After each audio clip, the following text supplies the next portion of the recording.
All right, Ben's Den back in the house.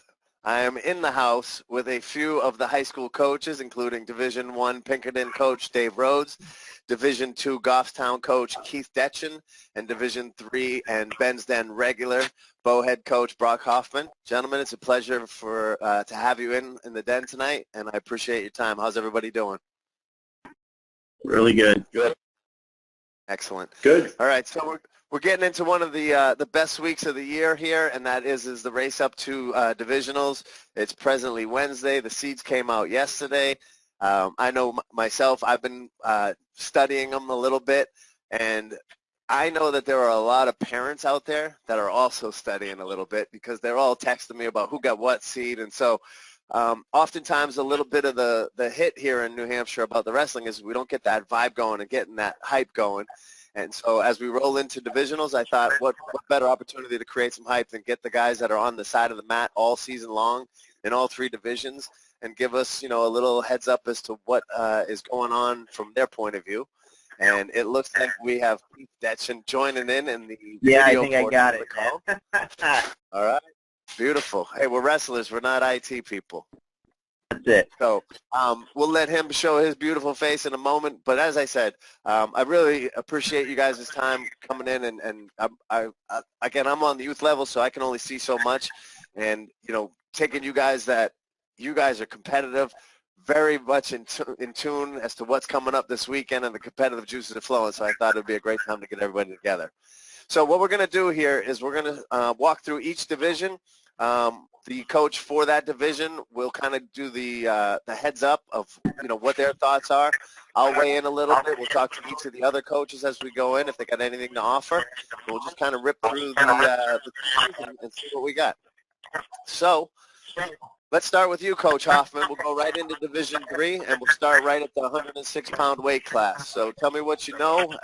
Again, you were in the seating meeting yesterday, so let's let it fly. So, 106 Division III, not a whole lot of kids. Every 106, just not that deep. But some talented wrestlers in 106. Can you guys hear me all right? Yes. Yep. Some talented wrestlers in 106. The Newport, we have Anson, and he has been beating up people all season long, and we could tell he's a freshman. Came out of nowhere for me personally. I didn't see him wrestle before, and did really well. I've seen him wrestle at Keene and some other places. And he went really. Also, a freshman from Plymouth, never wrestled before, but took the number 2 seed as Gianni, and then from Bow, Nick Ray, another freshman, had a pretty successful year as the 3 seed. So those 3 guys are looking to place pretty high up at states. And then we get some draws after that. But those are kind of your top 3 at 106. All right, so in 106, not uncommon in either division to see a bunch of freshmen ruling that. As the kids grow older, they tend to bump out of that, so not unusual. All right, so let's move to 113. And obviously, I make up we probably got a little bit more here to talk about just based on my experience visiting Bow and watching Plymouth duel and watching the 1 and 2 seeds here go. So tell me about what 113 looks like from your point of view. Yes, so 113 is pretty gets pretty dramatic. With the 1 and 2 seed, you have Wyatt Reinhardt versus and then as the 1 seed and Andrew Como as the 2nd seed. They battled back and forth at the duel, and it was a good match. They met each other before that at the Capital City Classic. Wyatt has 2 wins over him. But as you know, it's hard to win against the 3rd time you meet. But those 2 are going to looking to run through this tournament on both sides of the bracket. So after that, it falls off a little bit, but there'll be some good competition in there. But Wyatt and Andrew seem to be the top 2 competitors at 113. Yeah, so all things being equal, that they make their path to the finals should be a great finals in that weight class. Yeah, absolutely.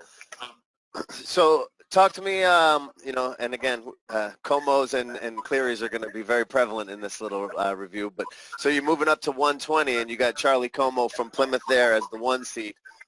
What's that looking like from your point of view? Charlie's a hammer, so he's going to go deep into MOCs as well. He's got a nasty headlock. He's got a nasty everything. He's just, he's a solid wrestler. Been beating up Wyatt, from my angle for the last couple of years. So he's just a great wrestler. Justin Gardena from Campbell, he's in the mix there too. Those two guys are gonna really dominate. I believe if everything goes accordingly at 120. Charlie Como, the cousin to Andrew Como, is the favorite there at 120. Okay, and you mentioned Como's a hammer. Is there? I mean, again, and we'll preface all of this with saying, at any point anybody can win a wrestling match. You still got to go out there and wrestle, but just from an odds perspective, because we're kind of, doing the MIT number crunching right here. But from your experience, is Justin Gandia somebody that can topple Charlie Como, or is it, if Charlie wrestles the way he's going to wrestle, he's going to hands down be the champ out of there? As wrestling professionals, we all know anybody can get caught on any given day. So there's always that, there's always that route that someone could take. The chances of it are still a little on the slimmer side, but is it possible? Yeah, anything's possible. Okay. All right. And so let's talk, moving up now, we'll go to, and I just wanted to take a quick moment. So, obviously you guys take the time to spend with me and talk about it. So I want to make sure we talk about your wrestlers as well. And in 20, you got Andrew Krause. And I guess I just wanted to check in with him. He was a kid who took some time off from wrestling when he got up to high school, and he's made his way back to the mat, suffered a little bit of some injury time. But he's full, ready to go and be able to make some noise there at D3. Yeah, I mean, he's feeling good. And peaking at the right time. He's finally got him 100% healthy. Battling back from some of those injuries. I don't know how much how his gas tank is going to do, but he came out firing before he got hurt. So hopefully we can just keep that fire going. All right, beautiful. All right, let's talk 126. And as we make our way up into the mid-tier weights, I'm starting to notice a bit of a trend here with the Plymouth wrestlers. They've had a great season. Came into Bow again, wrestled real tough. So at 126, you got Joe Peters coming in at the 1 seed. We talked yesterday. So that's actually been there's a mistake in there. So mainly because it was a tough one. It was a tough one to seed. So that really came down to when you're seeding these things. It comes down to record, head-to-head wins, and then common opponent wins. So basically your top 3 seeding criteria. So that whole bracket came down to common opponent wins at the end of it. So Cam Jordan from Conval took the 1 seed, and then Cam Stebbins from Massachusetts took 2 seed, and then Joe Peters from Plymouth took the 3 seed. And then even after that, I heard that the coach from Massachusetts called and said that he beat Cam Jordan after that. So now that the 1 and 2 might be reversed, but Joe ends up the 3 seed. All right, so it's very we got some shuffling. Yeah. Yeah, I mean that's why you get together and you have the seating meetings, right, to make sure everything is ironed out. So, do we have an official where it's at right now? Like who's the one? The official. I haven't talked to Randy yet today. I think they were just double checking. The problem is, and I don't want to blame it on the seating committee or any individual, but sometimes not all the information gets posted to Track Wrestling, and then all of a sudden you have these loopholes where these matches happen, but it's not on track, or it got put in wrong, or whatever, or I don't know. There's all types of hiccups, human error that can happen when you're putting stuff in the Track Wrestling. So this is why we like to check before we roll this stuff out completely. So you do a week ahead of time. Do you guys mind if I jump in real quick? No, go ahead. Yeah. Yeah, I was at the seating committee, the meeting yesterday as well for Division 2, and it is a problem that we've got to get resolved, and it's not just regarding post-seeding seeding, but or post-season seeding, but we got to get we got to be able to, we got to post things, is I guess, the point I'm trying to make. And it's something that you catch definitely during the year, where whether guys aren't posting stuff. I noticed that for this particular year, I had a number of situations that potentially went into our favor, where we had losses at tournaments, and the winning coach never posted. But also, when you are looking to try and determine matchups, particularly for Wednesday night duels, after you get a couple weeks into the season, you're obviously jumping on track, and you're looking to see what your opponent has done previous in the season, and particularly with common opponents. And, from what I understand, the sort of the general rule is supposed to be, we're supposed to post within 24 hours of the of whatever it is, whether it's the duel or the tournament. And I just think we got to do a better job as a state, as coaches, to post things. But it came up yesterday. And again, now we're talking seeding for postseason, but I've noticed it during the season as well. Just delinquent results, and we have to do a better job. You're absolutely right, Keith. Yeah, so just to bring us back to seedings and some very good points there, Keith. And as you guys know, I've requested results from coaches to and put that information on. I think that everybody on this call can agree that as a whole in the community, we definitely get to do a better job of starting with the coaches, getting that information into a system that people that want to work on promoting the sport, they have the information to do so. And then when you guys come down to your seeding meetings, you're able to do so as well. So great points. Let's go ahead. Again, we'll chalk up 126 to D3, convoluted right now. And, on Saturday, you guys will have it all figured out one way or the other. And the beauty of this, they're going to strap up their shoes and their headgear, and they're going to get after it. So let's go ahead. We'll move to 132. And we got a White Mountains young man. He's I know, Brock, you love to say his name, so I'll just introduce him as Noah and let you say his last name. It looks like Dukevich, maybe, or Dekowich.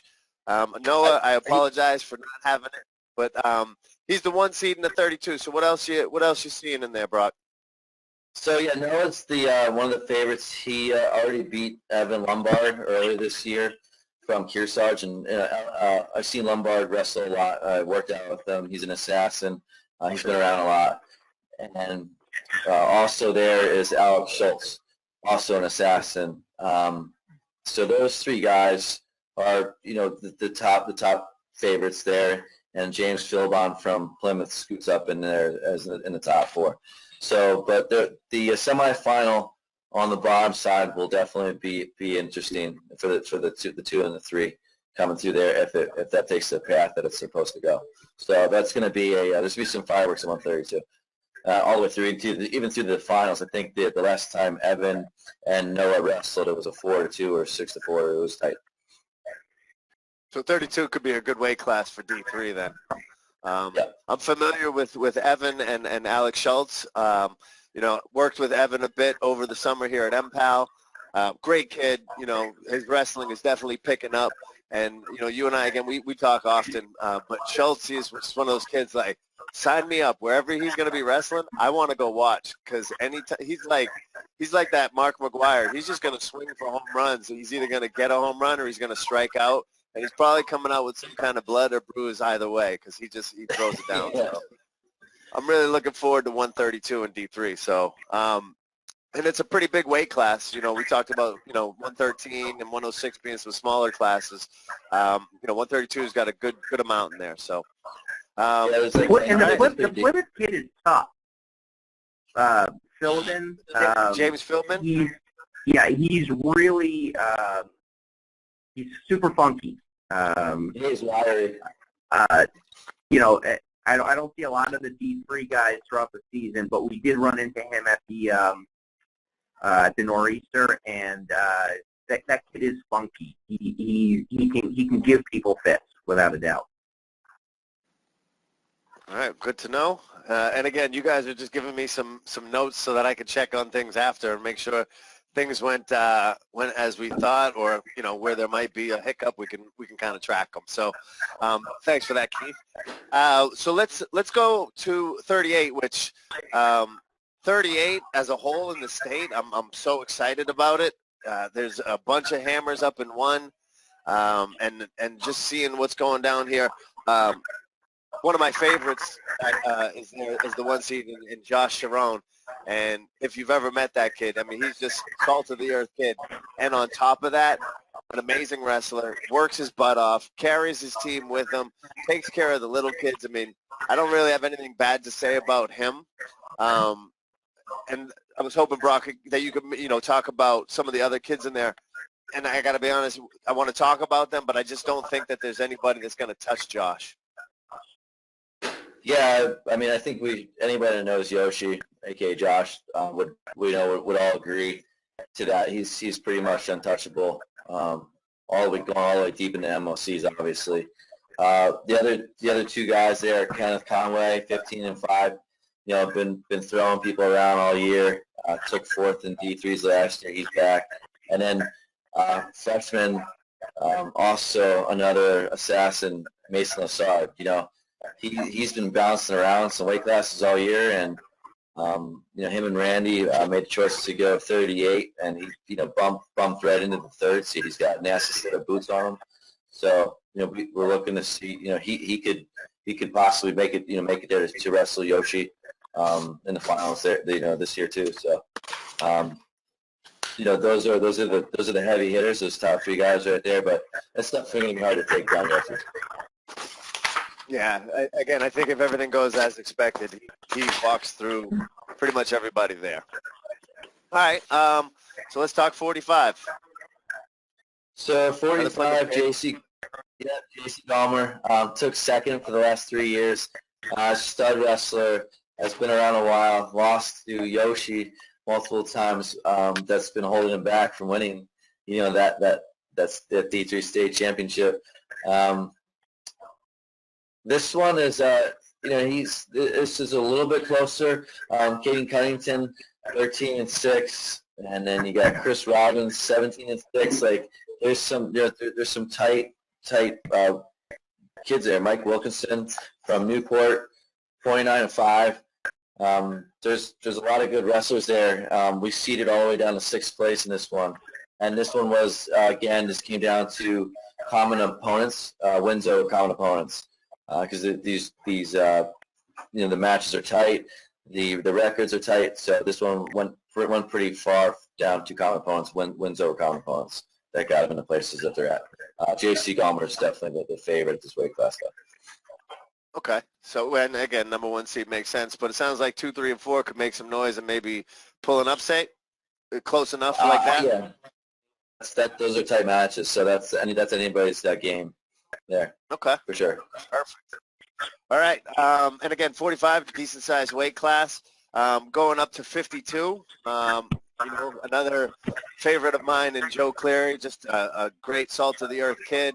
He's finishing up his senior year. He's been getting better each and every year. He's been chasing it and chasing it and chasing it. And, this is his final go-round. So D3, number one seed at 152. Anybody in that bracket looking like they might take him out? I doubt it. He's obviously really solid. You don't have to watch him for more than 30 seconds to know that. So he's the obvious favorite. There's 2 other guys there that could do some damage, but he's one of the favorites. Interesting name there is Jordan Warburton from Newport. Was at 132, 138. And then ended up bumping up to 152 for states.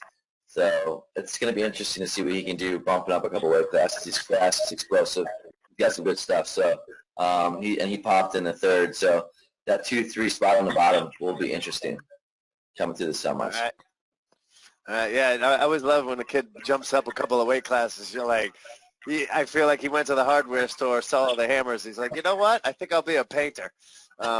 So it's always curious to see how that'll turn out. So, all right. moving right along, man. Let's talk 60. What are we looking at 60? So 60 was probably on 60. The hardest bracket to seed. Yes. So 60 was the top. The top three was a problem child. So Marius Edwards from Newport, got to end up getting the number 1 seed. Evan Haskins from Pelham, number 2, and AJ Bliss from Bow, number 3. So the problem was Edwards, the number 1 seed, beat the number 2 seed, and the number 2 seed beat the 3 seed, but the 3 seed beat the 1st seed. So it was a 3-way tie. All right. Let's keep it interesting. Yeah. So and it's like, it was tough, because whoever had, and Joe D'Ambruso comes up and another stud from Plymouth as the 4th seed. So, you're trying to fight for that number 1 seed because it's going to be just a really nasty battle on the bottom side of the bracket.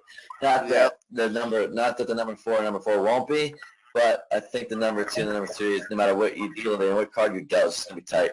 So, but at the end, it came down to record. Edwards is 30-5, Evans is 32-4, and AJ's 30-14. He wrestled most of the season at 152, so he's wrestling Dewar, Cleary, Wilson, struggling against some of those hammers at 52, and racked up some losses compared to these other guys. So at the end of the day, though, you want to win the thing, you got to beat everybody. So go beat everybody. Yeah, exactly. All right, beautiful. All right, so let's roll on to 170. Cole Johnston's the 1 seed there. Dylan Pelton from Skoma's the 2, and then Daniel Scott Bow. Tell me about that bracket. So Cole Johnston's been beating up people all year. 70, 82, 95, wherever the team needs him in a dual meet, he's just been pounding people. He's been doing really well at 70 in tournaments. They enter him at his real weight in tournaments, and he's been cleaning up. He got injured last year, but came back this year with the full throttle down and just running over people. So he's the obvious number 1 seed. Number 2 seed, Dylan Pelham. From Escoma. I haven't ran into him a whole lot this year, but I heard he was a heck of a wrestler. I heard he bumped up from 60. Again, I haven't seen him, but he earned the 2nd seed for a reason. And then Daniel Scott is the number 3 seed from Bow. So I think that'll be an interesting match down at the bottom again, 2 and 3 seed. Okay, perfect. All right, so we're getting up into the bigger boys. So 82, you got Nick Carroll from Pelham at the top, and one of our favorites, Thomas Johnson from John Stark, and then a couple other kids. So tell me, and another Cleary in there. Go figure, right? Yeah. So tell me about what you know about Nick Carroll, and what you see shaking out in that bracket. Yeah, Carroll's been tough for the last couple of years. I've seen him wrestle all the way through now. And he's always a contender. He's always popping up on my radar when we're looking at the dual meet or the state championship. I see his name come up a lot. McKierney from Campbell, he's tough. Same thing. A lot of growth in him. Thomas Johnson's in there. So it's definitely gonna be interesting. There was a lot of flip flopping back and forth with wins. Common opponent wins. So that went back and forth for a while of how to seed this. But Carroll and Johnson are probably the 2 favorites.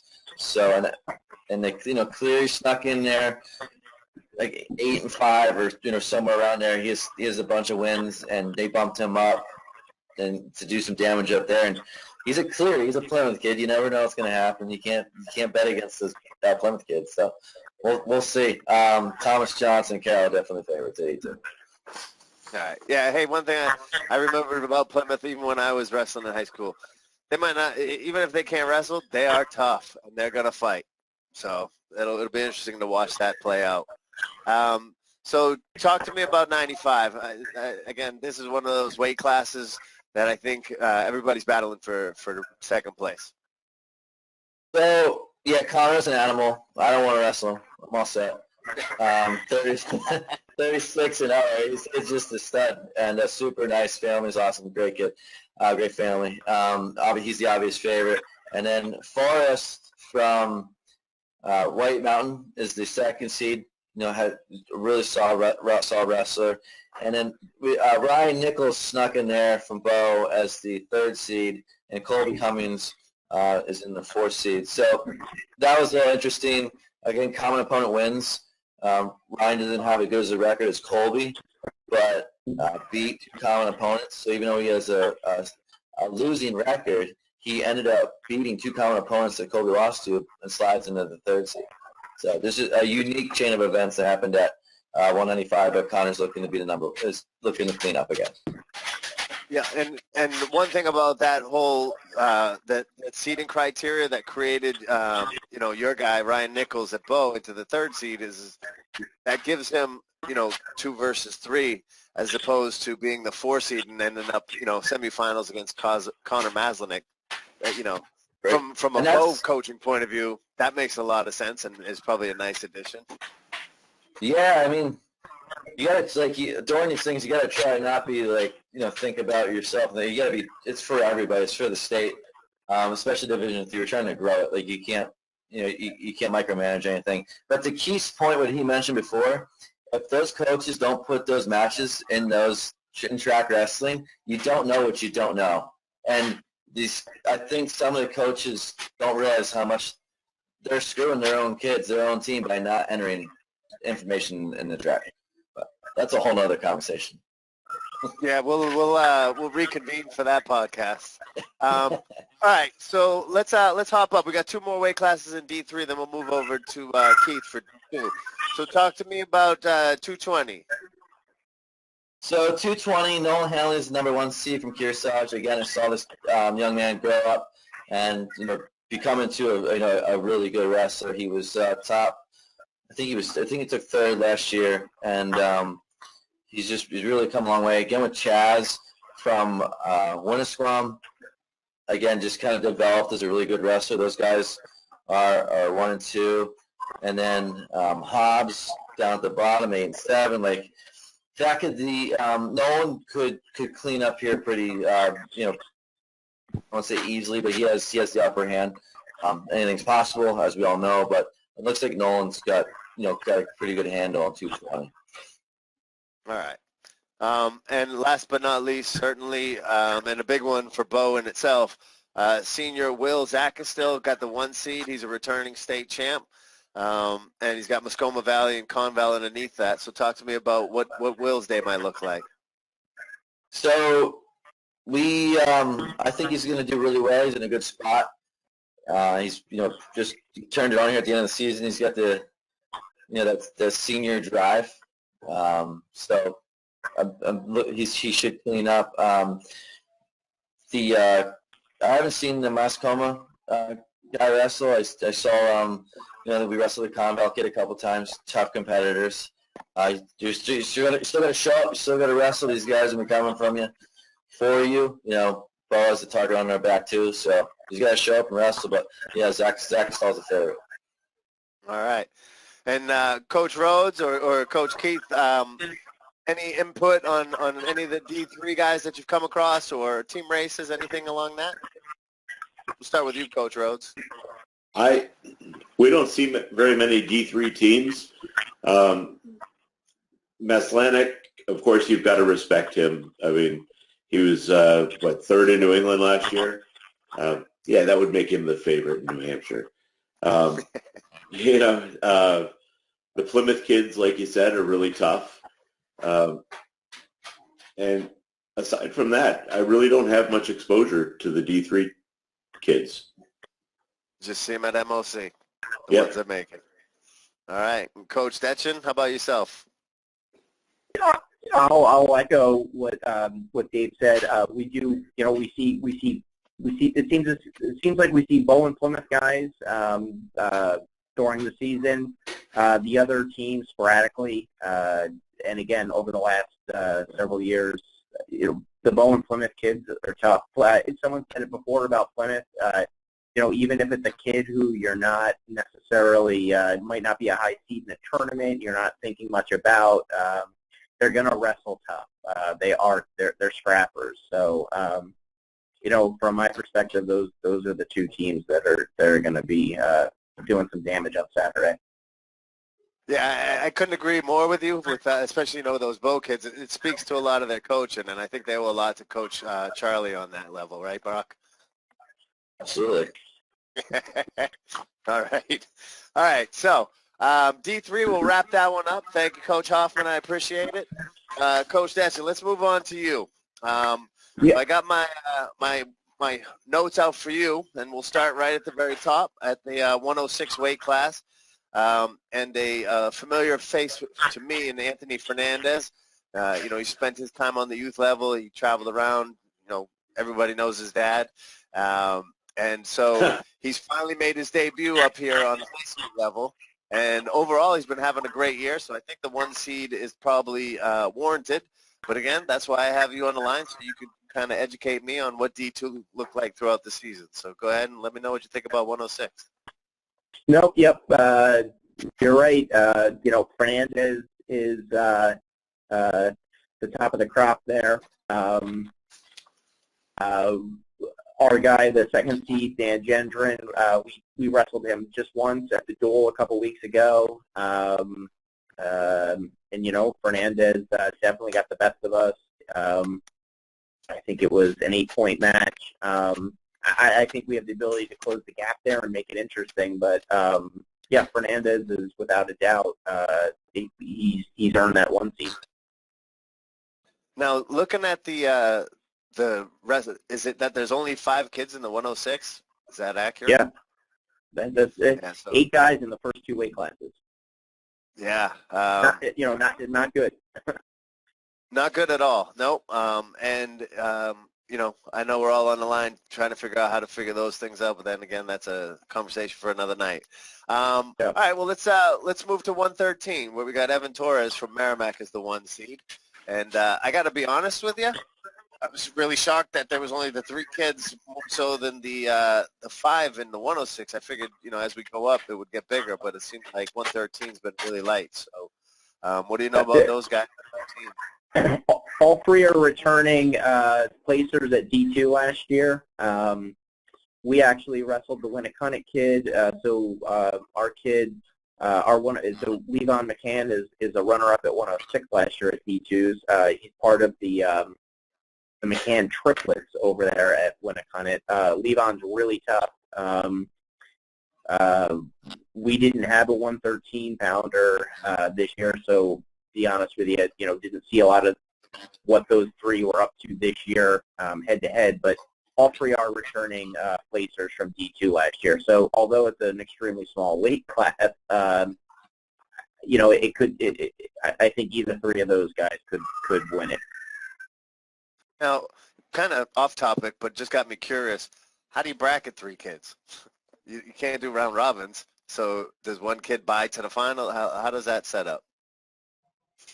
I think they have to bracket it like it's an 8-man bracket, I believe. So I think that the 1 seed is tied to the finals, and the 2 and the 3 will be buyed out to the semis. I mean, I think that's how you have to do it.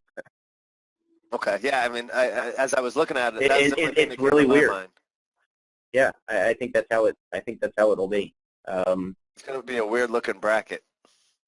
When you'll have 2 kids wrestle once effectively. So you'll have if the one you're gonna have the one. So Torres will wrestle once in the championships, and McCann and Ponders will each wrestle each other, and the loser automatically moves on. So you'll have 2 guys will wrestle 1 time, and it advance to the meet of champions.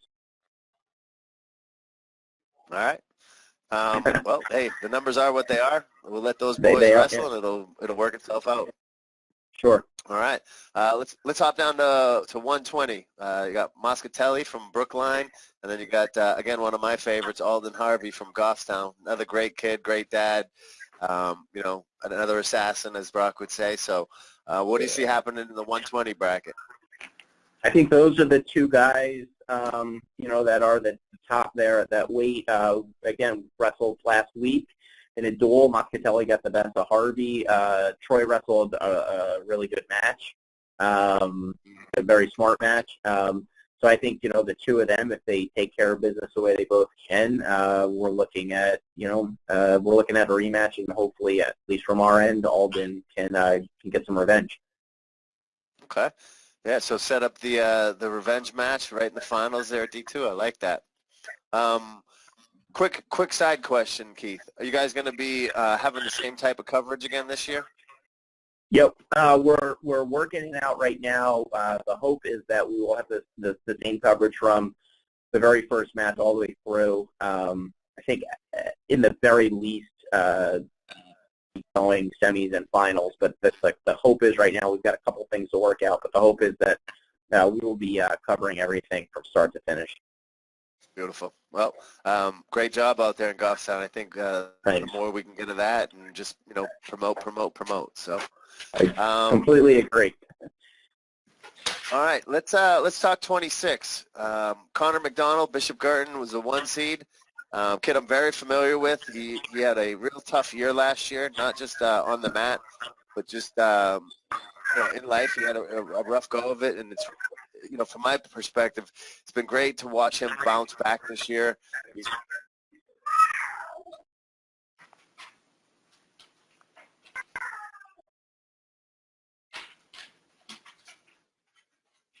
Did we lose Ben? I think so.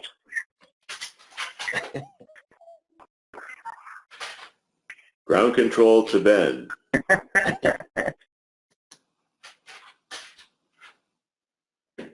I think he, I think we lost him. Well, hopefully he comes back.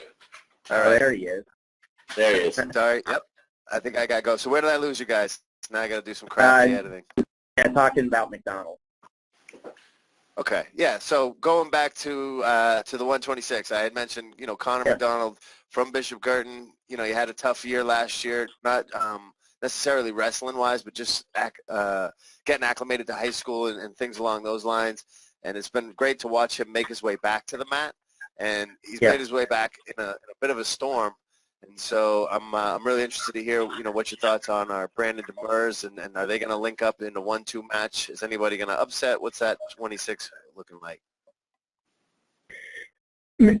Connor is definitely I think he's the favorite there at 26. We run into him 3 times this year with 2 different kids. He was up at 32, and we wrestled him with Fowler a couple times, and he wrestled against Brandon in our duel at BG. And he's obviously tough. 2 through 5 are all tough kids, and I think anybody can come out of there. So it's just really going to depend on who's on the top of their game that day. Demers was 3rd last year at D2s. Courier is tough. McGarry was a runner-up last year, and Livingstone's tough. So although I think without a doubt McDonald is the favorite, any of those guys 2 through 5 on any, depending on how they're wrestling that day, can without a doubt come out and meet him there. All right, beautiful. Yeah, again, I think he's probably the clear 1 seed and probably, got the easiest path to victory just based on how he's been wrestling. But I love to hear that there's a bracket, 2 through 5 that can all battle back, and any one of them can challenge. So it keeps things interesting. Yeah. All right, and 26 is a pretty decent sized weight class too. So you just never know when one of those draws pulls that horseshoe out of your bum and gets to work. So everybody's got to make a name for themselves sometimes, and everybody started out as a draw. So. I like to see that. All right, so let's move up to 32. Steve Bouchard from Girton. He's got that 1 seed. He reminds me of what's that guy's name? He's in all the Adam Sandler movies. Big bug guy, I forget him. Steve Rennie or something. But Buscemi. Right. Buscemi, yes, thank you, sir. Yeah, I've watched him on the mat. He looks like Buscemi to me. So, Steve Bouchard, I'll probably call him Buscemi the next time I see him, but Mr. Bouchard, he's on the top, and you got your Nathaniel Fowler below him and a few of the other ones. So what do you see going on for 32? Again, Bouchard beat us in a head-to-head close match, but in a head-to-head a couple weeks ago at our BG. From what I've seen this year at 32, at least from D2, those two guys are definitely have earned their top two spots. LeBlanc, Schneier, and Swanson are tough wrestlers. We've come across them a number of times over the years. We have not run into Davis from West, so I don't know a whole lot about him, the 4 seed. But I do know that 3, 5, and 6 are tough wrestlers, and Bouchard and Fowler, if they should be able to take care of business and get there, but gonna have to wrestle. Well, I'll tell you, it does. One of the things that stood out to me in the 32 class was exactly that Matthew Davis kid from Manchester West. They've been kind of in the basement as far as athletics goes ever since Bedford's opened up their school, and so just to see it hanging on, by a wing and a prayer over there gives me hope, that they can build it back up. And you get one kid that has some success in there, that might be the the conduit to growing that program. So it's good to see that. Yeah. How are we looking at 38? Victor Sabellos there. Looks like R.J. McAdams from Hollis Brookline, 1-2. Anything good going on in that one? I would say the 38 is real similar to 32 in that, you've got two kids that are the cream of the crop there. Victor is tough and has done a real great job the last couple of years getting to that spot. So without a doubt, he's earned that 1 seed. I'm pretty sure McAdams was a D2 placer. I think he was a runner-up last year. We dueled them last week, and he was sick, so we didn't run into him last week. But he is, just remembering from running into him last year, he's tough. But Victor's really, I think, the headliner there. Okay. Well, I like to hear we got a couple of kids in there. Again, these divisionals, they get a little thin in the beginning, and it's as they make their way to the finals and the semifinals, it starts to pick in a little bit. So that's always a plus. All right, so let's talk 45. 45 in Division 2, and again, this is just my opinion, but I think it's a lock with Zach Rio. I think that, if he shows up, he's not injured. He had some time earlier in the year with an ankle injury, but looks like that's all back and healed, and he's been looking like an absolute hammer. And I did hear that his first match of the day on Saturday will be his 100th victory if everything goes well. And if he loses his opening match, I think I'll shut Ben's Den down and go find a cave to live in. So that'll be a little bit of spirit there for him as he gets his 100th victory. But anybody in 45, can they touch him? Can they get close to him? I mean, I don't see it. Again, you got to wrestle, but Ryu has, he's just he's been tough. We wrestled him his freshman year in the state finals with Jack St. Jean. Jack was, I think, a senior that year, junior or senior that year, and Zach wrestled him tough as a freshman. So, and he's only progressively gotten better. So, yeah, I mean, I think if Zach wrestles the way he's able to wrestle, it's probably a tournament for second place in that weight class. Okay. That's kind of what I was thinking, but again, you get to see all the wrestlers through the year, so you never know who that dark horse could be. All right, and as I look at 52, same concept there. Yeah, I've been watching for many years, and again, not only a great kid, but over the last, I'd say probably 2 years specifically from my vantage point, I've really watched him jump in and really commit, not only just going to practice and stuff, but you could see in his demeanor things have changed. And Anson Duar is just, I don't know that anybody's going to stop him in D3, or excuse me, in D2. James Murphy's tough, but I can't see it. What about you? No, the last, I think, 2 years got a chance to see him up close and personal.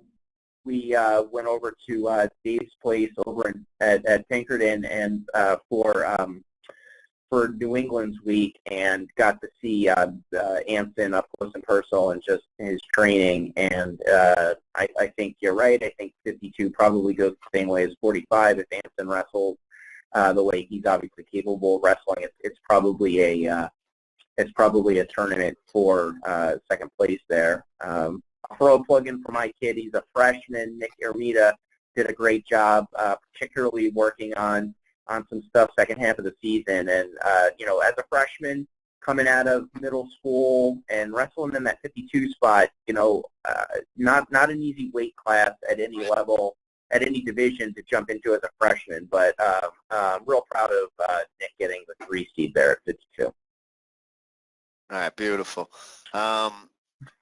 And again, 2 and 3, James Murphy, tough kid. He's one of those kids, man. He's either on fire or he's underwater. It doesn't seem like he makes so many decisions. He's either pinning somebody or getting pinned. So that makes for some exciting wrestling. Yeah, agreed. Moving down to 60, Matt Frechette, Bishop Girton, senior over there, super tough kid. Another one of those, I love it. We got a bunch of nice kids in this sport that are absolute killers, so it's always good to see that. But what do you see going on at 60? Is it a clear path for Frechette? Is anybody down there that can give him some trouble? I think Frechette is the clear 1 seed, but after that, 60 was the biggest. 60 was tough yesterday. It's the only weight class, and I don't know, I didn't actually look at it for the other divisions, but in Division 2, it's the only weight class where there were no draws. Every kid entered had seeding criteria. So 8 kids entered, and we seeded all 8 kids. So I think as you start getting down there, Prees is tough. And, just as you start getting down 3, 4, 5, 6, I think those guys on any given day any of them can beat each other. So 60 should be, if you're just a fan of the sport and you have no rooting interest, I think on Saturday 60 could be the most interesting weight class wrestled at Goffstown High School. All right, beautiful. I love when there's a great weight class to watch. Another Bishop Girton kid at 170, and Andrew Ha, another senior. Another one of those kids, he's from Tingsboro. Watched him a little bit on the youth level. If you watched him, he reminded me of, Sterling McLaughlin a little bit. He was younger, little doughboyish, wrestled hard, but, wasn't a hammer out of the gate. Sterling's gone another level up from Andrew, but Andrew this year specifically, I've watched him improve some of his technique from just hitting those spladles that they love over there at Bishop Girton, those headlocks. And this year I saw him start to sprinkle in a lot more technique and, still utilizing the home runs that they like at Bishop Girton, but just really filtering in some basic technique. And, if you ask me, I think it's done a world of wonder for him as far as how he showed up, the wins that he's gotten, and obviously with a 1 seed going into the divisionals, something's working out. And I see, you got Aiden Wilson from Sauhegan, some other names in there. What do you know about the 70 class? Ha has definitely, I think, probably proven a lot of guys wrong. I think Ha, he's been interesting to watch the last couple of years. We run into him either head-to-head or just, it's a long day at tournaments, you're just watching wrestling. And particularly the last couple of years, he comes out. He is not a physically imposing guy,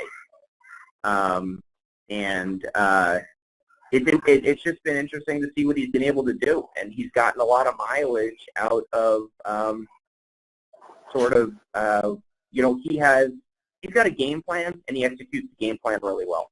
I guess that's the way I'm going to put it. And hats off to him. He's earned a 1 seed. Wilson is tough from Sauhegan. He is a tough wrestler. So it should be real interesting there. Bit of a dark horse. I mean, I don't know if you can call it necessarily a 4-seeded dark horse, but just, again, seeing him in the last couple of years, I like the Winnicott kid is a tough wrestler. So 70 could get interesting. I mean, I think if you're betting on it, my money would go on Ha, but there's a couple kids in there that could make it interesting. All right.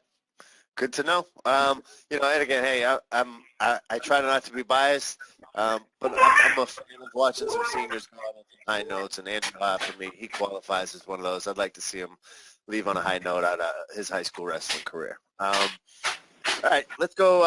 I guess I'm getting soft in my old age, right, Brock? We'll go 82. Hollis Brookline's Henry Burns takes in the 1 seed. I'm not super familiar with too many of those, so what do you know there, Keith? Yeah, I mean, I think unlike what we talked about at 45 and 52, so, you've got Ryu and Anson there, 82 is probably the opposite of that weight class, where you've got some solid kids, but without a doubt, nobody in that weight class necessarily is, one of those types of guys. We see Hollis a lot at tournaments and stuff. I'm a big fan of Burns. He's a tough kid. You watch him wrestle, and you might not necessarily think that or see that his you can probably pick some things apart technique-wise where you'd like him to be maybe a little bit more technical. But he is a tough kid with a motor. I watched, we were off a couple weeks ago. We had an off week, and I went over, and it happened to be the week prior to us doing Hollis and Merrimack in back-to-back weeks. So I went over to Hollis to scout that match, the Hollis-Merrimack match, and him and Sid wrestled a real good sort of just kind of almost like one of those Rocky Apollo matches where it's back and forth, and and Henry ended up being the Rocky guy standing. So that could be an interesting weight, like 60, in that there's not necessarily one guy who is the stud, but there are a couple guys that beat each other in any given day. So that there could be some interesting things that go down there. Not a big weight class, 7 guys only with 5 seated, but it could get interesting. And again, Matthew Ha at the 3 seed wrestled a lot like his brother. So, again, you'd never, those BG guys, especially when they're wrestling guys who they're not wrestling against guys that are necessarily super technically better than them. I don't like putting money against BG guys. Though they've always got something in their arsenal where they're going to throw something out there. So wouldn't surprise me if Matthew Ha pulls up an upset there in that weight class. Yeah, Baby Ha, as they call him on the team. He's one of those very unassuming. He's short for the weight class. He doesn't look very intimidating. But he gets out there. He battles hard, and I've seen it time and time again. You're like, this kid's going to get rolled over. The next thing you know, he smashes some, headlock, and he's on top. Yeah. And he's going for the win. So be interesting to watch that weight class play out. When we get to 195, we get to one of your own, and Garrett Hinault. He's the 1 seed right above Riley Hanuke from Portsmouth. So tell me about some of those guys. Hey, I just need Coach Dine to let me know what his favorite drink is, and we will gladly send him over a bottle of his favorite drink there for bumping Griffin up to 220, and it helped us out tremendously there. My kid is a football kid. I picked him off the freshman football squad his freshman year, and he was David Gibson's drill partner, a guy who was runner-up at D2s last year, and third at Meet of Champions, and currently wrestling for WPI. So it goes to show you. I mean, I talk to the kids about this all the time, but you need it. There's so much in wrestling that comes down to your drill partner and sticking with it, and being a guy who is good with being a backup for a year, 2 years, maybe 3 years, but you're constantly drilling with that upper echelon wrestler. And Jarrett Hinault is exactly the definition of that. He wrestled with David Gibson for 2 years. His first year wrestling was 2 years ago, and he finds himself as, although maybe a little bit of some luck, but hey, you kind of need that sometimes in life. But he finds himself a 1 seed at a divisional state tournament, so it's pretty cool. Not bad at all. Hard work pays off, they said. Yeah. All right. So speaking of Griffin, Griffin Ostrom Yeah. from Merrimack, up to 220, number one seed, and that kid has looked like a man on a mission this year. You know, I saw him at Lowell, very focused. So everywhere I see him, he is ready to make a run at it this year. So, is there anybody in D2 that can put a stop to Griffin's train that's been going this season, or has he got a pretty straight path through? You know, I honestly don't see it. O'Connor from Milford, the 2 seed's tough. I think he's been injured, though. I don't think he's wrestled a lot this year. I think it's Ostrom. I mean, honestly, I think if it all plays out, we're probably looking at, you know, it's probably going to come down to, you know, I think he pushes his way through D2s and, you know, probably can set himself up for, I know they dueled earlier this season, but, you know, it could be him and Bo going at it at Meet of Champions in 2 weeks. But I just think he's just too strong for that weight, at least at our division. Dave will be able to give some more insight when it gets to D1, but I think he's just too strong for the other guys, at least from what I've seen across our division at 220. Okay. Yeah, I mean, I've seen him. He's been ripping it up this year. He lost to Abdul Raham from Concord, I believe, at Lowell. He did. And I make up that, you know, Bo's the man to beat in 220, and, you know, we'll get to that with Coach Rhoads in a few. So I make up the 2 and the 3 seed are going to be really important as we move to MOC. And again, you know, perhaps maybe I can get you gentlemen back for next week for the MOC. That would be wonderful if you're available.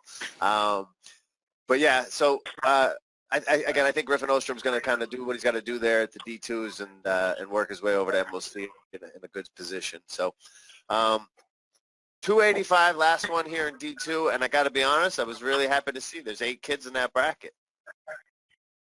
Fans, you know, we've gone through a couple of years now where heavyweight has really been down. And I'll be honest with you, actually, it's the first thing I sent. You know, my brother is kind of helps out a lot with us at the high school, and when I shot him the seeds, that was his exact first comment back, was having nothing to do with any of the Goffstown seeds, was good to see heavyweights got some guys back in it. So I agree, and there's some decent kids there. It's going to be an interesting heavyweight match, at least at the Division II tournament. Kevin Johnson has definitely proven himself as a quality heavyweight the last couple of years, so he's earned that 1 seed. But Connor T at BG, my kid Dalton, first-year varsity guy this year, has had a really good year, and Bernardo at Milford is tough as well. And Griffin's no slouch. I mean, Griffin was a tough 220 last year. So, you know, I think any of those 5 guys have a really good chance if they're on fire on Saturday to get it done. I love those kinds of brackets. You know, when you get these hammers, you know, all right, you know this kid's going to win this one. This one, it makes for less anticipation for the day. So I'm glad to hear that. All right, so that's D2 weight class by weight class. Let me take a step back a level and ask you, team race. You know, the usual suspects: Bishop Girton, Goffstown, Hollis Brookline, Merrimack. What are we looking at this year? Is it a tight team race? Is it 2? Is it 3? Well, how's that going to line up? You know, I think BG definitely has more hammers than the other teams. And if they wrestle the way that they have the ability to wrestle, I think it might be tough for the rest of us to catch up simply just based off of the bonus points that they're going to accumulate with their guys. You know, it's kind of been the Penn State model for the last, 10 or 12 years. I think they're going to get a lot of bonus points. I like the other 3 teams we see, us, Hollis, and Merrimack. We've all got some decent guys, and I think we can make it interesting. But I'll just speak for myself at least. I think we're going to need some help out of PG. I do think they can take care of business as long as they wrestle the way that they have the ability to wrestle. Okay. We're going to win that final, Ben. It's going to be a hell of a tough Saturday night. We're going to put on a huge show. So Goffstown High School will be the place to be at around, 3, 4 o'clock. We're going to really be 1 o'clock. Be doing it up. So Yes, as Coach Bumpus from Hollis says, the fireworks will be going. So we're going to do our best to entertain the crowd. I love it. And again, I just want to acknowledge Goffstown as a program for just doing some different things and working together to get things publicized. And, the youth program's on fire over there, so keep up the great work. It's paying off. Thanks. Appreciate that. All right. Granddaddy of them all, and not because you got a beautiful gray beard, but just because it's the Division I. Being the oldest one on the call. Okay. By just a little bit. So, all right. So D1 is probably the division that I'm most familiar with, just because a lot of the kids I've seen come up through the youth level, and it's just a higher concentration. So, starting right off at 106, Coach, it's about to go down. What do you know? Yeah, I think you got to give it to Wagner. Right off the bat. I mean, he's the 1 seed. He's pinned his way through New Hampshire, except for against the Williams kid from Wyndham, and he hasn't wrestled the 2 or the 4 seed at all this season. So I mean, Wagner's the favorite, but these other 3 could wrestle him really tough. I think it's going to be a good tournament for him.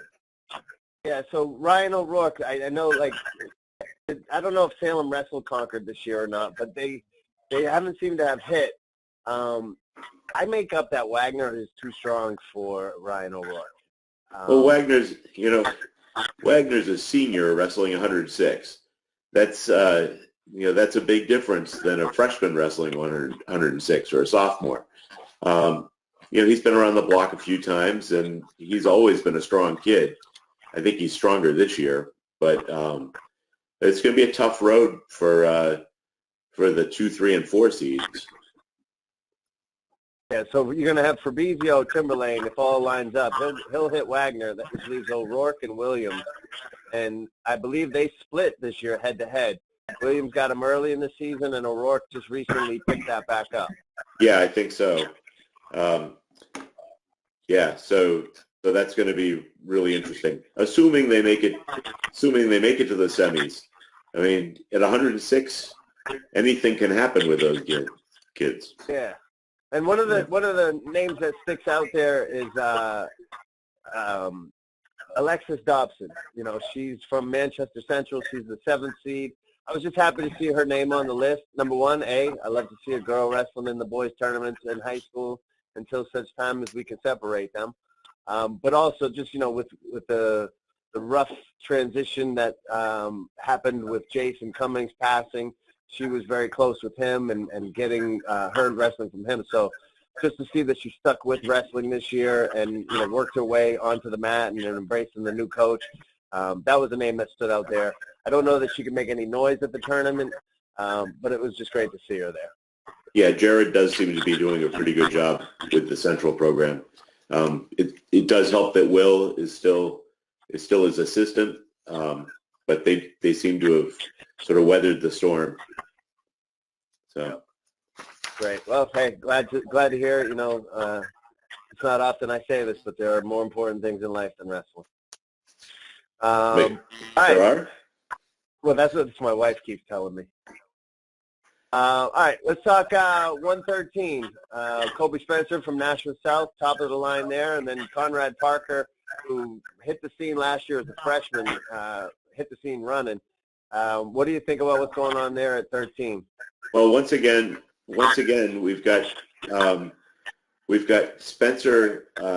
Spencer hasn't wrestled Parker at all this year, and he also hasn't wrestled hasn't wrestled Oaks, the 3 seed from Wyndham. So we don't have really good, comprehensive results to go by. I think Spencer, Spencer deserves the 1 seed, but I think he's vulnerable to these guys he hasn't wrestled yet. Parker and Oaks are on the same side of the bracket as the 2 and the 3. Giordano from Salem is the 4, and I wouldn't put money against that kid anyway. I mean, even as the 4 seed, I think he could always pull off a victory. An interesting matchup though is Giordano is the 4 and Naya from Concord is the 5. And I've seen Naya win matches that I didn't like. It was like smoke and mirrors. I didn't know how he did it. So I'm going to pay close attention to that in the quarterfinals. All right, so 13 could go all over the place. I think so. I mean, Spencer's definitely the favorite, but there's a lot of talent in that bracket. All right. Well, I'm looking forward to that one. The board too. Reinhardt and Oaks wrestled. They split, so that goes really deep at MOCs too. MOCs is going to be an interesting shakeout for them. Man, so I love it. On to 120. So Como is the 1 seed, with no challenge. The kid is a pinning machine. He's undefeated in the state. He's pinned his way through the state. No decisions at all. He has a wicked headlock. My guy Don Robinson has been the victim of that headlock this season, and Dominic's the 2 seed. So those guys are kind of on a collision course for the finals. But Salemi from South is just a wicked tough kid. And I would look for a really tough semifinal match if Salemi and Robinson meet up. I think that's going to be the sort of telling match of that bracket. Whoever wins that match, I think stands a pretty good chance against Como. But you gotta stay out of his headlock. I mean, you can't just keep walking into his headlock. So you got to get Coach Flynn on that headlock defense, Dave. Yeah, it's tough. It's tough when you're asking a guy with no neck to demonstrate headlock defense. So. Well, let me ask you this, Coach. Have Dom and Kyle wrestled this year at all?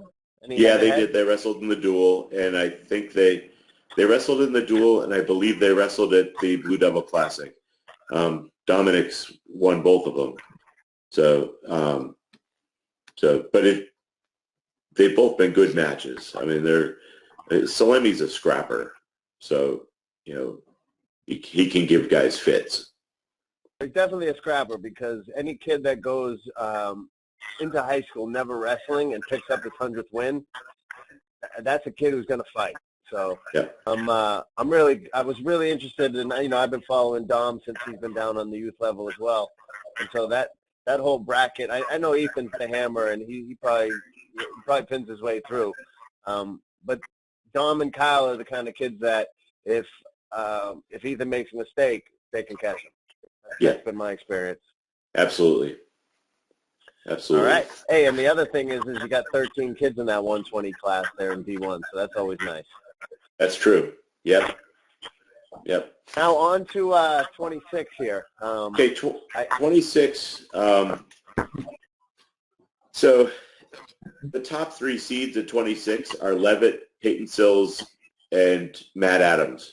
Matt Adams is a 3 seed. The three-time Division I champion is the 3 seed. Yeah. So the funny thing is, so Adams hasn't wrestled Levitt at all this year. At least I don't believe so. Peyton Sills wrestled him at the Blue Devil Classic in the finals, and turned a pin on it. Down big, Peyton just would not stop wrestling and pinned him, and that's the difference in the seeding. So everybody gets the seeds they deserve, and so now Adams has a little bit tougher road than he's used to. Levitt, really familiar with Levitt. He's a very tactical wrestler. He picks his spots, and he'll take advantage of every little mistake a guy makes against him. He's really well coached. Adams is more emotional, and Sills is so long and wiry that he can just do like crazy things with his legs. He just wraps around people. So I think it comes down. They wrestled at the Blue Devil Classic head-to-head, and Sills pulled off a big one. But they also just recently wrestled at the senior night dual meet, and he was beating Matt Adams this time and then pinned him. So he's got 2 head-to-head pins against Adams. I didn't know about the recent one. Yeah. Yeah. So when you talk about a 3-time Division I state champ, MOC winner, New England placer, and I said it in one of my recaps. I'd have lost my house if I'd have bet that match. I think half of New Hampshire would have as well. With the credentials that Adams has got, and one thing, Peyton, like you said, he's long and all that, but he rolls around sometimes, and you live by the roll, you die by the roll. Right. And it's weird to say that because it seems as if that's what's been happening to Matt Adams as he wrestles Peyton, is he gets a little sloppy with that technique, where some of these other kids in New Hampshire, he can get away with that. And Sills just been locking him up. And, I'm really curious to see what Matt Adams' mentality is going to be like going into that semifinals match if all lines up. Yeah. One word of advice: stay away from betting on high school wrestling. I will do that. I just talked smack with Brock a lot about it. I know. All right, so 26, Okay. Another weight class to watch. Yep. Moving to 32. 32. So this is Wilds. This is Wild weight class. We've got Wild. The 2 seed is Mateo Mustafa from Salem, who's come on really, really strong this year. And then 40er and Drake from Concord and Londonderry, the 3 and the 4. This is obviously Wilds to lose. The gap between him and the 2, 3, and 4 is pretty large. Does that mean he's got it wrapped up? Absolutely not. Any one of these kids can find something in their bag of tricks and pull off the upset. But I would definitely go with Wild in this bracket. I think looking at 32, again, I'm not gonna, but if I had to bet, Wild's definitely the number 1, above and beyond. I will tell you this: there is a dark horse in that 32 bracket in Daniel Etheridge from Bedford. Similar to what you were saying about Sills, where he's long and he just rolls and he can wrap you up. I see that a lot with Etheridge, and he's one of those kids that you think you got him on his back and you're smiling for the picture, and he bridges out and he does all these crazy turns, and next thing you know, you're on your back.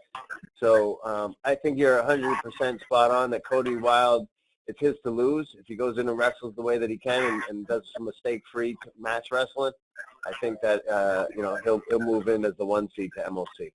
Yeah. All right. So 38 is the one that I wanted to talk about. Yeah, 38 is the meat grinder of this tournament.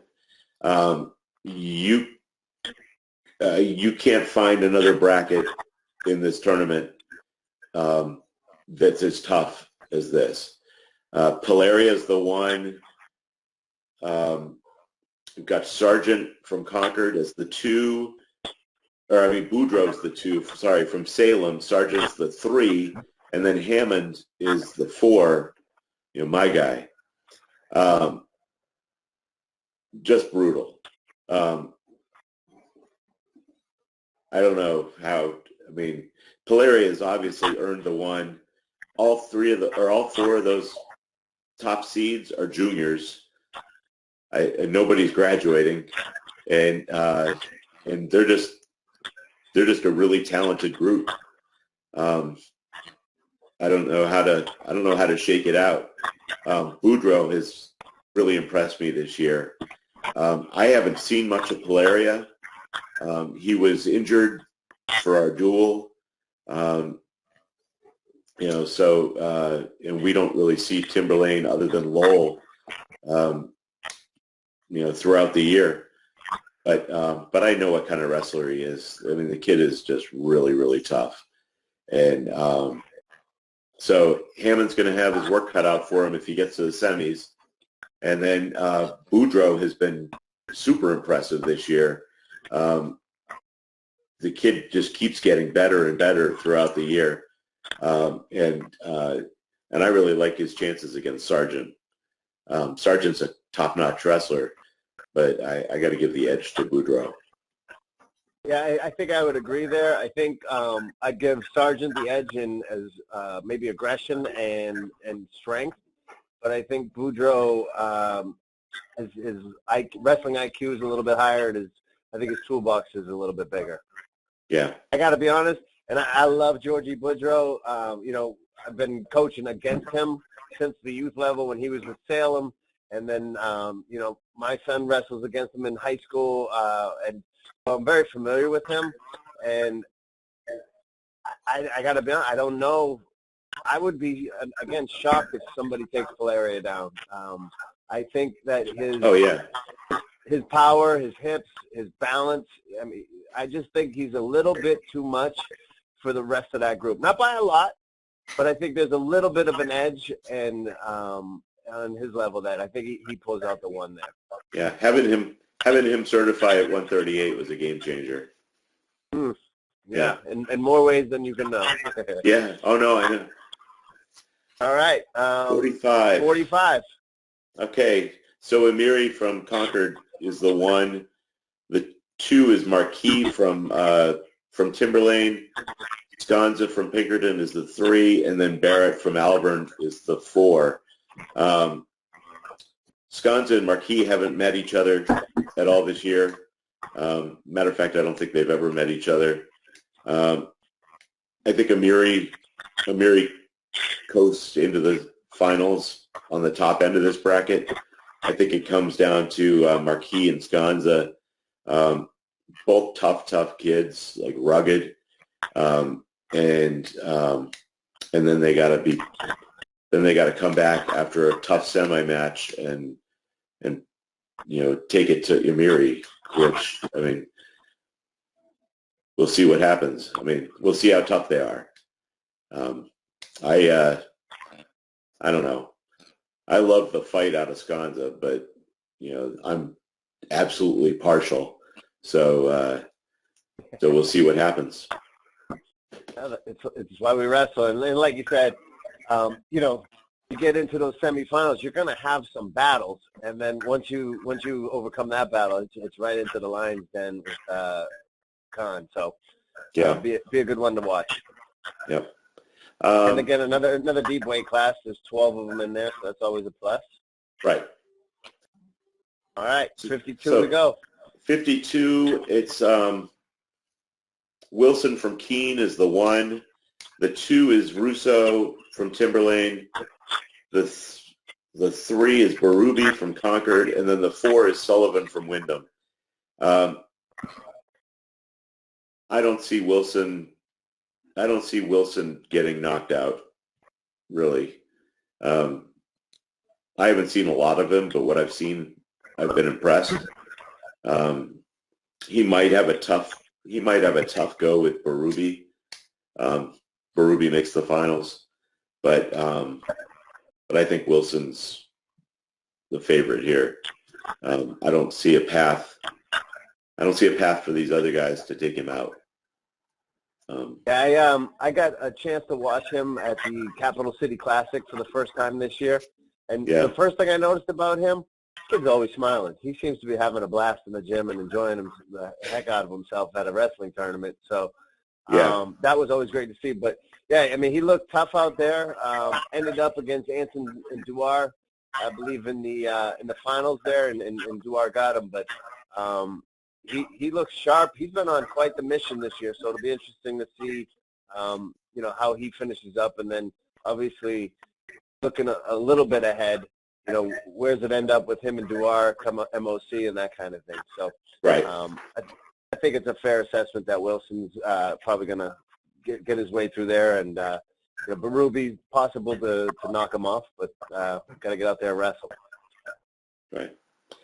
All right. So 60, got one of your boys right at the top.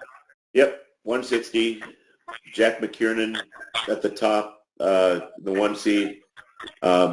Morris from Keene is in the 2. So both of them are sophomores. And McKiernan is the, he was the third or fourth last year at D1s, and then he was the second place to come into at MOCs last year. He's having a really good year. He has beaten Morris at the Nor'easter. Actually, he's beaten. Well, he hasn't wrestled Galatas or Parker.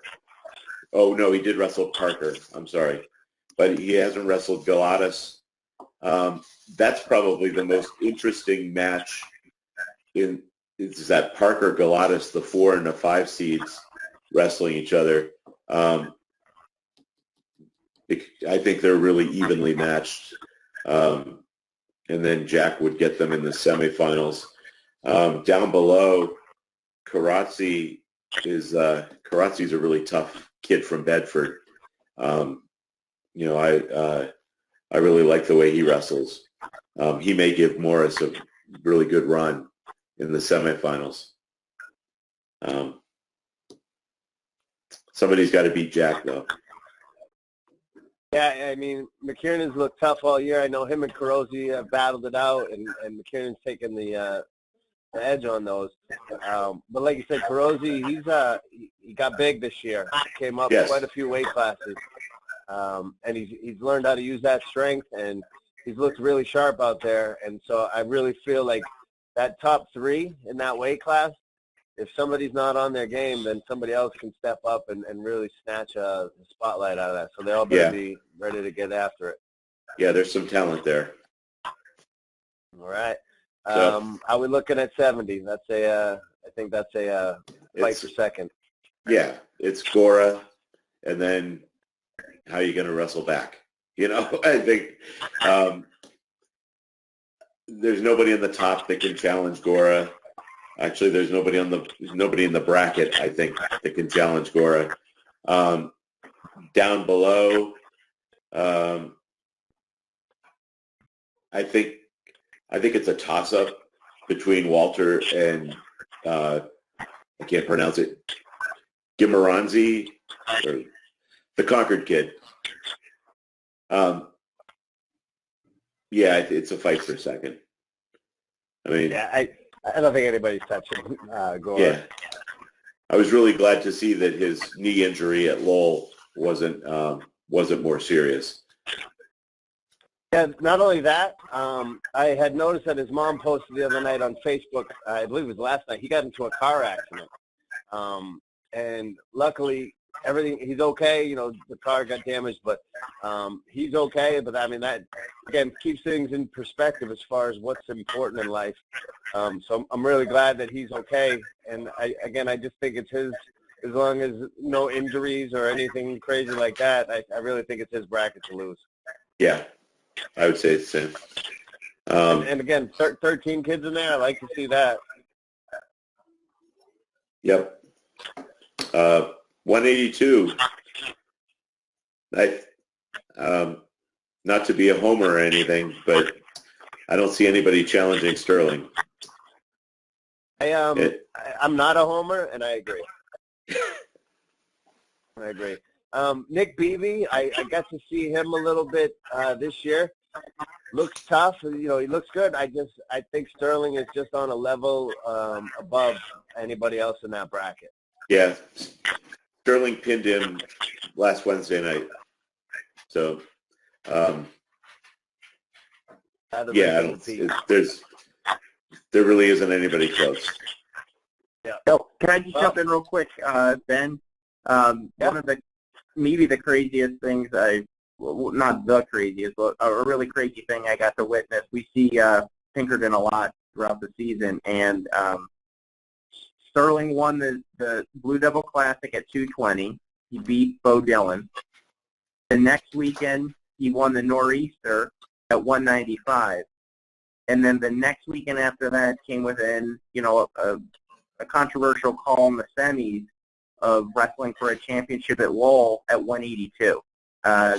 You don't see too many guys, I don't care what state you're in, going 3 consecutive weekends and almost getting 3 championships in 3 different weight classes. It's pretty crazy. Yeah, he's willing to go any weight class I put him in.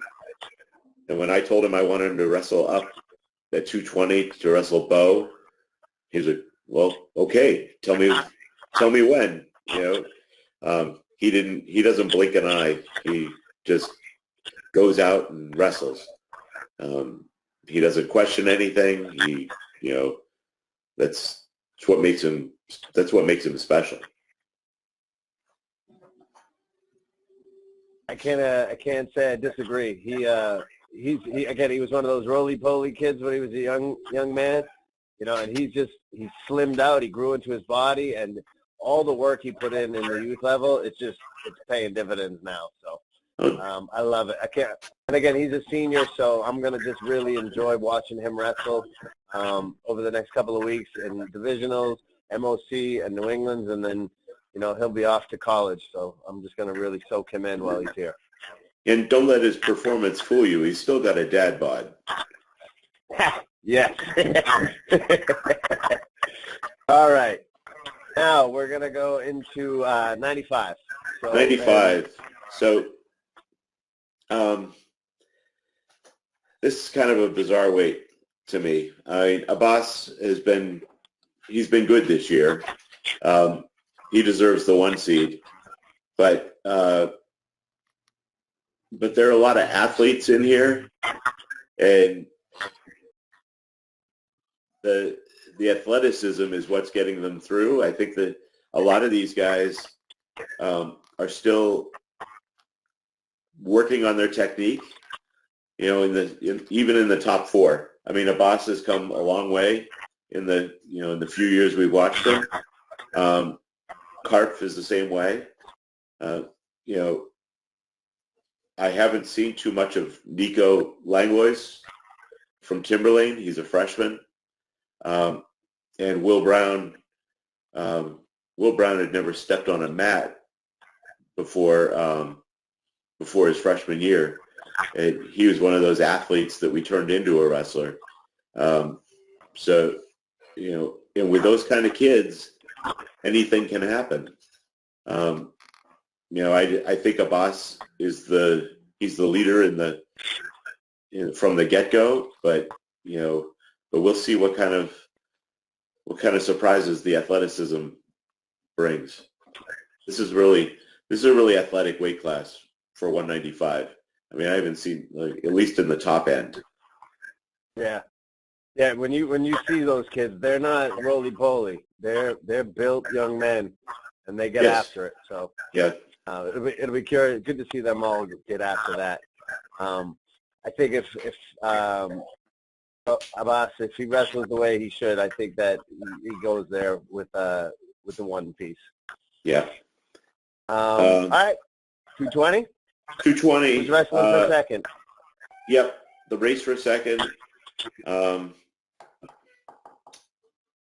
Lund can be really good, and then some days he looks like a completely different kid. If he's on his game going into Saturday, then I'd say he's probably second. Zalzal is a decent wrestler. I haven't seen too much of him, but I think the battle between Zalzal and Lund is sort of the premier matchup in this bracket. And your grand prize is Bo Dillon. Yes, congratulations. You've won your semifinal match.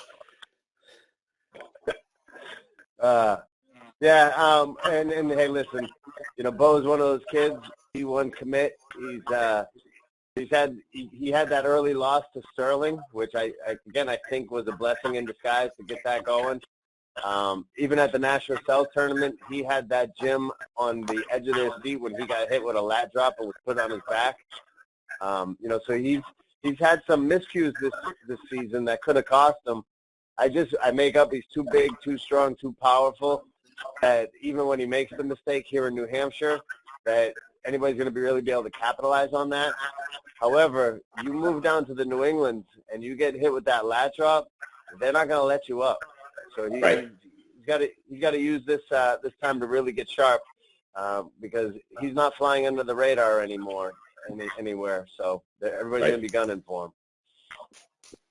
All right. Last but not least, let's talk about our heavyweights. Okay, so the one seed is Osoria from Salem. The 2 is O'Connor from South. The 3 is Cross from Exeter. And then the 4 is Jeffers from Concord. I've seen the most of Jeffers from Concord and Osoria. The Cross kid really impressed me from Exeter. I think Osoria would probably make the finals. If the Cross kid comes through into the finals, he presents a real tough matchup for Osoria. I think he just seems to be a little more athletic, a little lighter on his feet. But the O'Connor kid's good.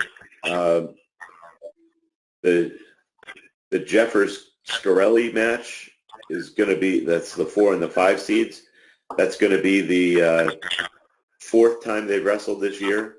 So we'll see who wins it this time. Winner gets Osoria. So I think it's Osoria's, but he could get caught. Yeah, again, hey, like we started the call off with, like, we can go with what we believe, but we got to get out there and wrestle it. Exactly. All right, so that's all of our brackets in D1. Let's bring it up a level and let's talk. It's Barry Chuligin's last year. Is there anybody out there that's going to dethrone him and send him on his way with a loss? I've talked to, Concord and Salem. They both believe they're built for the tournament season, not the dual meet season. And, Salem had a much better dual meet season than they had anticipated. But, they do got a pretty decent squad for a tournament. So, team race, what's that look like in D1? I've got to say, it's going to be really tight between Concord and Timberlane. If I'm looking at the placing possibilities for each of those teams, I think it's 1-2 either way. I don't know who's going to pull it out, but that tournament is going to be won in the consolations. Who can get the most guys through the wrestlebacks to third place. they'll get their share of champions and runners up, but who can get the most amount of third place finishers is probably going to win that tournament. Salem, I don't know if they've got the horses beyond the top 5. They've got pretty much 5 studs, maybe 6. I don't know if the plate. I don't know if they can get enough points out of the rest to challenge Concord and Timberlane. All right, well, like they say, you got to go wrestle the tournament. We'll see how it comes up. We're a couple of days away from it. I just wanted to, again, take the time to say thank you very much to all 3 of you for, again, what's turned out to be almost 2 hours here with me, nerding out with wrestling. I mean, I sit here all night and talk, but I really do appreciate the support in trying to promote this, the sport and building a little momentum going to the divisionals. And, again, I'll try to hit you up for MOC maybe next week if we can do that. And just keep trying to build the sport here in New Hampshire, gentlemen. So thank you very much. I appreciate your time, and I wish you all good luck this weekend. Thanks, Ben. Thank you. Thanks, Ben. All right, gentlemen. Appreciate it. Hey, have a great night, and we'll be in touch.